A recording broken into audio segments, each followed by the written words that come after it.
Hi, my name is Mike Rushton from Tamarack Outdoors and welcome to episode 2 of the Outdoorsman Series. So in this video we're in the same woodland as we were last time, but on the opposite side of it. Well, this time instead of being in a tent, I'm going to be in a tarp hammock. The tarp hammock that I'm using is an Exped Scout Ergo hammock. Best piece of kit. The worst thing about it is actually getting out of it in the morning. It's a real nightmare. So let's see how we can put this up.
So now the camp's set, let's go light a fire.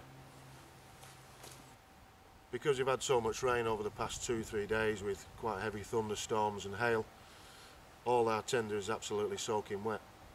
So what I'm going to do now is actually split down some wood into different sized pieces to light my fire.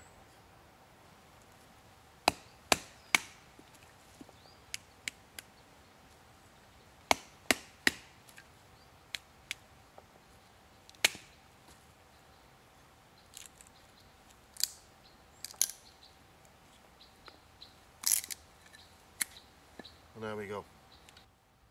So you'll get your pieces of firewood down to sort of like 2-finger thickness stuff.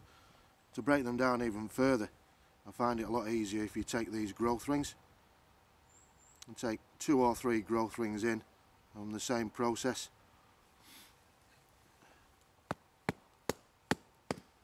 Use the beetle again, and then at this point you can actually split, and then they come off from there.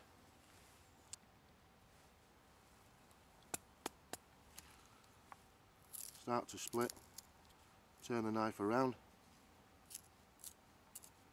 and then split down onto the hand. And we need round about pencil thick stuff like that, absolutely bone dry inside. So my grades of wood are slightly different from episode 1. First of all, I've got these feather sticks, and then I've got my pencil thick stuff, and then my thumb thick stuff. So that's my grades of how I build a fire. From there then I can get bigger logs. So now I'm ready to light the fire. First of all, the ground preparation, I've done it exactly the same as in episode 1. I've cleaned off the top humus layer, and then I've gone round with beetle and spike and 2-inch centres around, and then saturated all those holes.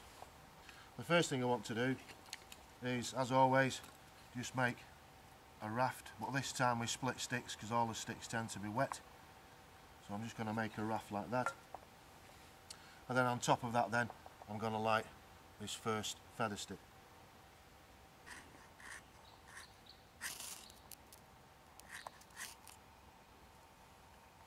Okay, now we have ignition. Now it's good to turn it over to get that going, and then we introduce another feather stick onto that, and then we put them at an angle like this.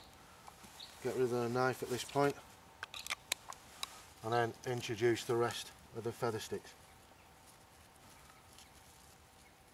and then start then TP filet with your pencil thick sticks.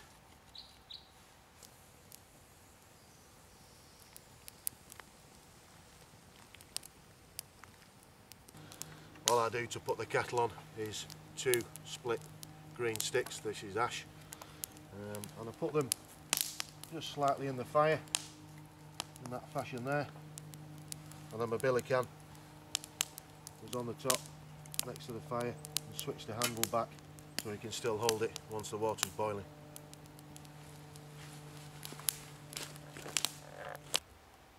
So now my camp's set and my fire's lit and my kettle's on, I'm going to make myself a steam bent bow saw.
So now with my newly made bow saw, I've just come to gather some firewood for the evening.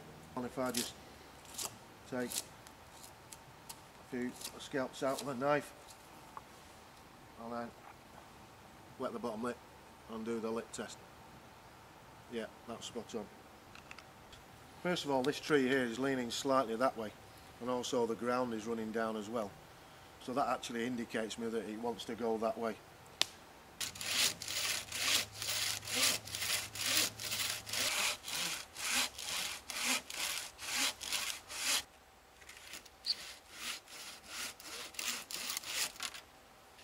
There we go, that's the basal flare cut off. So now what I need to do is put what's called a sink cut in.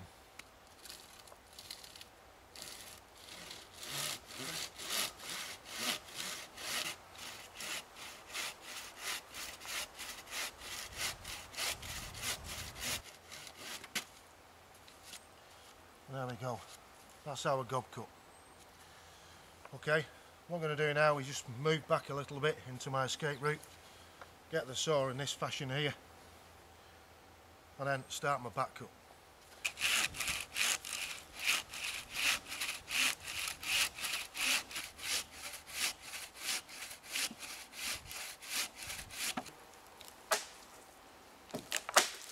There she goes. Now our tree's been felled, we need to start processing it. So my hand goes right down the log, the actual shin is supporting the piece as well. And it's nice and steady using the full length of the saw blade.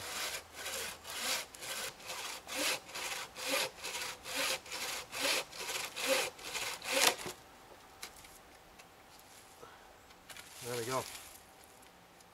5-inch piece of timber, a couple of minutes, no problem. If you haven't got the time to make a steam bent bow saw, you can always carry one of these. This is the Bob de Strude folding buck saw.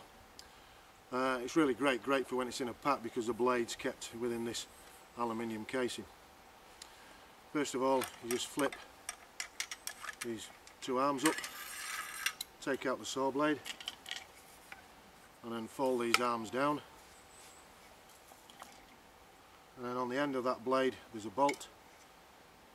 Put that bolt through the slot, that through there, and then you've got a really packable, very light bow saw. So that's me now, all set up, enough firewood for the next few days. It's very important that obviously, as a good woodsman, you always leave no trace, so as in episode 1, your fire's extinguished, everything's taken away on a leave no trace policy. So, hope you've enjoyed episode 2, I'll see you next time.